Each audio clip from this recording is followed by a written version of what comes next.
What is going on, everyone, and welcome back to the channel. I hope you're all doing well. Today I've got for you episode 7 in the Blabbermouth sister-in-law series. Now, to jog your memory, at the end of last episode, we saw OP's mother-in-law, Blabbermouth's mum, get way too involved, not understand the situation entirely, ending with OP just completely destroying her husband as well, to be fair.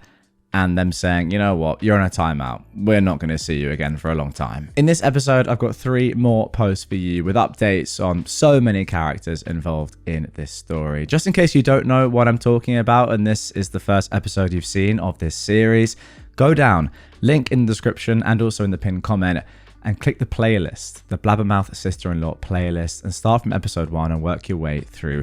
Also, just in case you're not entirely sure what's going on, all the episodes are there. If you've missed something, go through, check it out. But anyway, this is episode 7. Hope you enjoy. Subscribe to the channel if you're new and turn notifications on so you do not miss episode 8 when it's released. Let's get into it. Brother-in-law and Blabbermouth have come to beg. A comedy. Dear Reddit family, another long update. Trigger warning for some violence and abuse. I started writing about my experiences simply to gain insights, opinions, and blow off some steam. And as a somewhat therapeutic measure, so to speak. I found out that my posts have been used by several YouTube channels to broadcast them to others. That's fine. When I found out about them, I was mostly interested in the comments. They really opened my eyes and showed me that I was naive, gullible, and an incredible doormat. Maybe more so than what my husband and my lawyer told me. My neighbours found out about the post as well and agree with you all, so thank you all. Other family members have also found out about the posts. They weren't happy with them, and some started to spout some BS about privacy, but when they read the responses and saw everything from my point of view, they felt even more ashamed than they already did. In one of my last posts, people gave a lot of advice on protecting ourselves and our home. Thank you all for that. We've also been following some self-defense and martial arts classes when possible. The children were given alarms, schools were told about what happened, and protocols were written for their safety. We sold our cars and bought other ones that we parked some streets away. We have the majority of our groceries delivered as well. A company specializing in home defense was told to make our home feel safe again.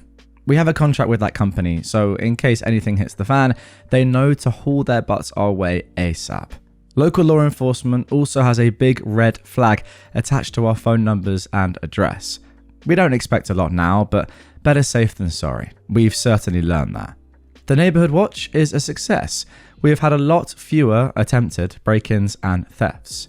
My children have found their courage to walk LeFou on their own without either me or my husband. They're not as afraid as they were shortly after the debacle with Blabbermouth and my entitled cousin. Talking with their therapist has helped a lot. My eldest struggles somewhat as he thinks that being the eldest means taking care of his siblings without fail. I needed some surgery, as the beating made some pre-existing health issues worse. My husband is still restless sometimes. He's taken his self-defense and martial arts lessons seriously. He thought, and still thinks at times, that he failed in his duty to protect his family. With the help of his therapist, he can shake that feeling more. I've told him numerous times that he never failed us. He loves us and has always been there for us as a father and husband. My eldest takes a lot after my husband in this regard. It doesn't surprise me, as I've proudly given birth to my husband's clone. Our neighbour has been a great help as well. Sometimes men need another man or men to tell them whatever they need to hear without therapist talk. So, let's go through a current status on people. Firstly, mother-in-law is still in timeout. As you guys remember, see the previous post or see the previous episode to understand what happened there. But yeah, as mentioned, she didn't show herself in the best light at the end of the last post. As for Lucy and my father-in-law, no problems. My entitled cousin is still in prison, though secluded. Inmates don't really like him, apparently. I'm not even wondering why. Coddle Mum, remember, is my entitled cousin's mum. Nothing really on her. Okay, that's interesting. I thought there might be some sort of update after she was screaming at you in your house and, yeah, just chucking stuff at the property. My brother-in-law. The no contact order has been lifted as of last week. No harassment or any other things, so no reason for extension. He's not blocked on our phones.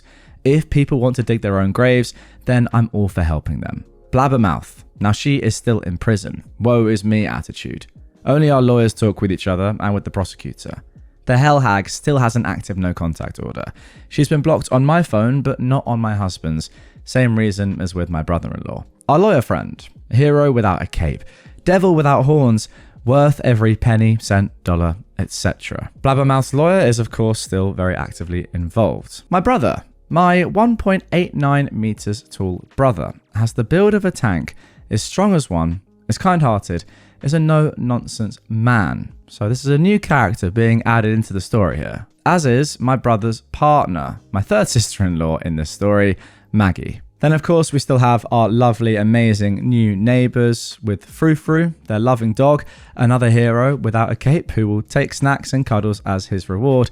And then finally LeFou, our own loving dog, hero in training who will also take snacks and cuddles as his reward. Okay then, let's get in to part 1 of this post. My lawyer called us. Apparently he got a call from my brother-in-law that Blabbermouth wants to plead guilty in exchange for no time in prison. As of now, she faces between 5 to 10 years in prison if found guilty. I thought that this wasn't possible, but according to my lawyer, she hardly has any chance at that. She can get a reduction, but no more if she goes for the guilty plea. Also, what surprised us is that my brother-in-law called my lawyer directly instead of going through their lawyer. So, what does our beloved lawyer do? Laughs on the phone, hangs up, and calls their lawyer telling them what my brother-in-law has done. Apparently, Blabbermouth's lawyer just sighed deeply and thanked our lawyer before hanging up. Our thoughts. Blabbermouth and my brother-in-law don't hear what they want to hear from their own lawyer, so they try it through ours. Nice try. Okay, part 2. My brother-in-law's visit. Several days after our lawyer called to tell us about my brother-in-law and Blabbermouth's delusion/fantasy, we got several texts from 4 of our beloved nieces and nephews. Blabbermouth and my brother-in-law's kids. Number 5 doesn't like me, and, like his mother, blames me for all of her misfortune. We know the only reason he doesn't bother us is that his parents have warned him to stay out of this. As of now, he hasn't messed up, and we're still somewhat willing to pay for his college education. The other 4 kids and us have a good relationship. They know what Mother Dearest tried to do, and they've decided on their own that they're done with her entitled rubbish, and with their father semi-enabling it. Number 1 and number 2 have moved out. Number 3 and 4 can't just yet, but are barely home. Since their mother is in jail, the eldest 2 decided to drop in on their father and younger siblings to keep an eye out and help when needed. My brother-in-law was very unhappy and angry. He knows that what Blabbermouth did was wrong, but he thinks the whole kidnapping and assault thing is blown out of proportion. They were all having lunch, and my brother-in-law came up with the amazing idea to have a talk with me, and, to an extent, my husband. Whose phone explodes with texts after that lunch? Mine and my husband's. My eldest niece tried and managed to get a time frame from her father and texted us that. Since we didn't want our children to watch whatever might go down, we asked my brother and Maggie if they could go there for a couple of days and hang out with their cousins. No problem after explaining the situation. The children were scared but didn't want to leave. My brother flexes his muscles, they love that, and tells them that he will keep them safe. Then we call our neighbours, explain the situation, and ask if they're available in case we need witnesses and help. Before we could even finish asking, we heard the doorbell ring. My neighbours and Frou-Frou were there. I really love these people and their dog. So, some hours later, and my brother-in-law makes his grand appearance. For those of you who wondered if we invited him in, well, of course not. Heck, we didn't even open the door. The doorbell camera has almost earned its own altar at our home. He began his sob story about how Blabbermouth didn't mean it. She was sorry, yada yada yada, sob sob sob. He begged through his sobs if we could drop the charges. Nah, even if I could, I wouldn't. Oh, brother-in-law, fun fact, the prosecutor is the one who decides that now. You know, because what Blabbermouth did are felonies. You don't get to try and abduct people and get away with a slap on the wrist. You don't get to show your big blue eyes and get away with aiding and abetting assault. Even if he changes his mind, it won't be because of your puppy eyes begging, but of lack of evidence, of which he has plenty. You know that. I'm sure your lawyer has told you this, so why the heck are you trying it here? Oh, right, because you and Blabbermouth don't want to hear no.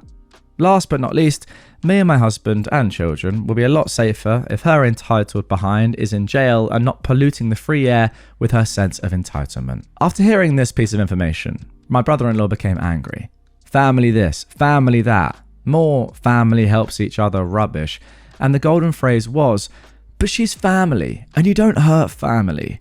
To which we responded, "But we're her family. Why did she hurt us then?"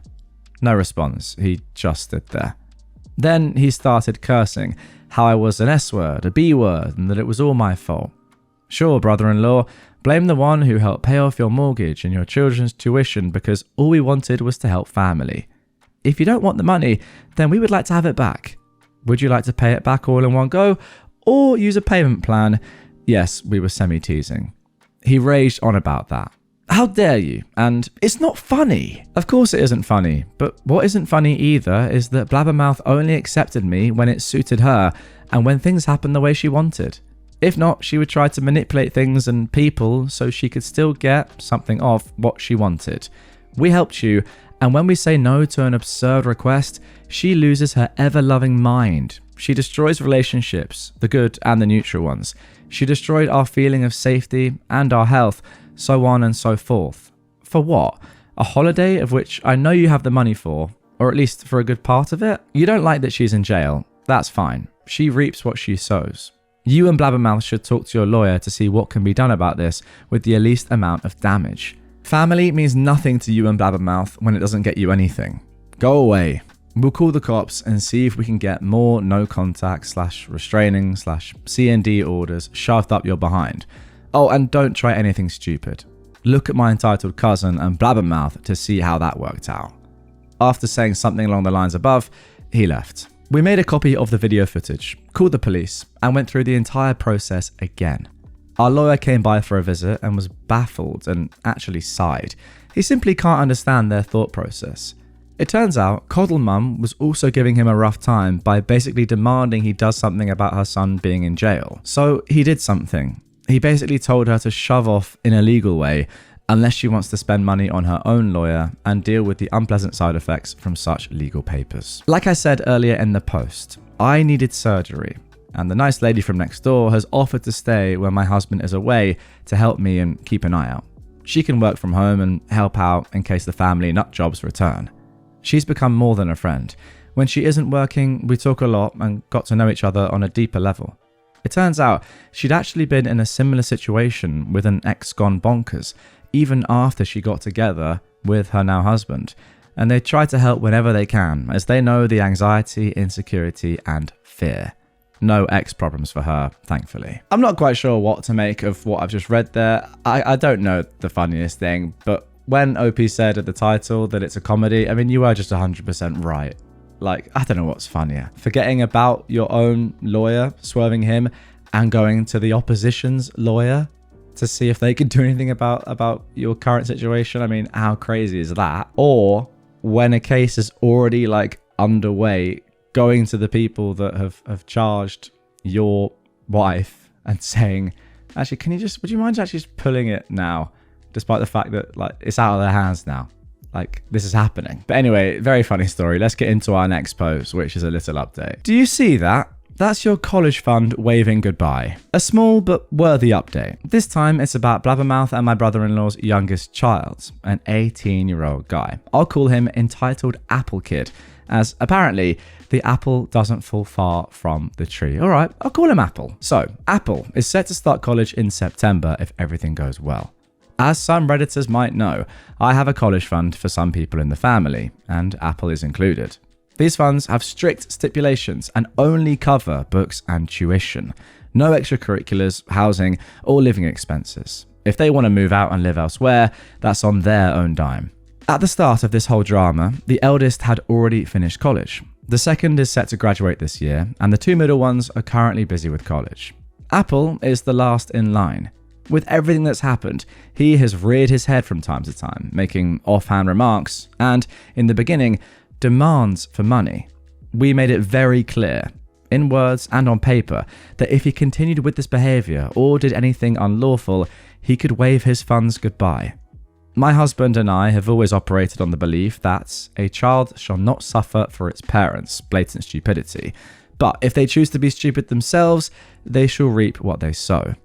Blabbermouth and brother-in-law have apparently had stern talks with Apple, telling him to keep his head down and focus on his studies so he could get his tuition paid. They've always known we wouldn't just hand over money, but would instead verify everything, confirm details, and pay directly. Still, They didn't complain about that free money. The incident. We've instructed our eldest to avoid escalating any situation. Call us or law enforcement and seek out other adults if possible in case of conflict. Filming any encounter was already something he'd figured out on his own. A couple of days ago, Apple and our eldest ran into each other by chance while our eldest and his siblings were out together. Eldest just gave him a quick hello and turned to walk away. Apple didn't like seeing him, apparently, and started shouting and cursing at him, blocking his way. My two youngest heard the commotion and ran to their brother's side. My youngest started filming. Apple began pushing his chest into our eldest. Credit to my son, he never hit back and stayed calm. When Apple grabbed his shirt, our eldest used some of his self-defense skills to make Apple let go, but nothing more. Then my middle child said to Apple, "Is it a family trait to want to go to jail or something? If you hurt him, you will go there. You might see your mother again." That did it. Apple stopped, looked at them all, and ran for it. Oh my goodness, I thought that was going to sort of spur him on to just go even more crazy, but thank goodness. The kids got home and showed me the footage, along with footage from a witness, who also gave us contact info. We made a trip to the police station to file a report. Then, we called our lawyer to set things in motion for a restraining order or whatever else might be possible. After all of that, we made a copy of the footage and the police report and sent it to my brother-in-law. Attached was a note that another student thanks them for the donation of a college fund, since Apple had decided he could go without. He threw away his chance with his own actions. According to my eldest niece, their parents were not happy at all. Oh wow, but let's be honest, it's fully deserved. Now let's jump straight into the next post. Mother-in-law goes to therapy. Okay, maybe a positive ending to this one. So, quick recap. Blabbermouth is in jail. Mother-in-law asked us for mercy and pity. We told her, heck no.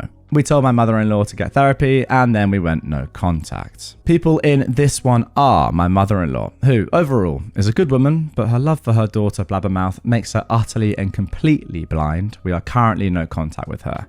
My father-in-law, a good and wonderful man. Lucy, my sister-in-law, another sister of my husband, who is not entitled. My husband, of course. Rock, stand-up comedian, and greatest love. Eldest, my eldest child. Youngest child, born 5 minutes after their twin. Wow, yeah, I have twins. No, not identical, different genders. Characters are freakishly alike though. So, this week, Lucy came by for a cup of coffee and gave us some, maybe shocking news. My mother-in-law has found a therapist. This one is part of the same practice as our one. We never told my mother-in-law who our therapist was or where we went. Lucy told us that my mother-in-law has already had some sessions, but didn't know the details. Okay, that's a good sign. We still eye it with some suspicion, but let's see where this takes us. Then, last night, my father-in-law came by and also told us, without us prompting, that my mother-in-law had found a therapist and had a very intensive first couple of sessions.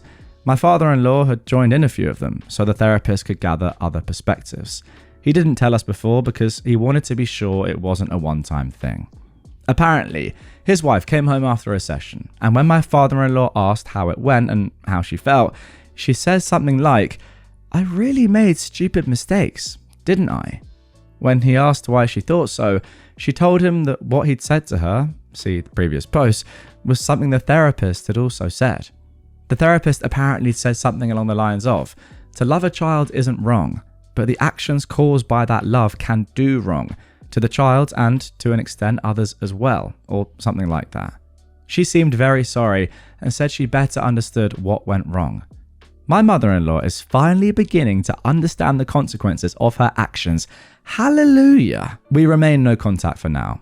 We like to think this is a good start to mother-in-law's learning process. Although it seems like good news, we are still apprehensive about letting her back into our lives for now.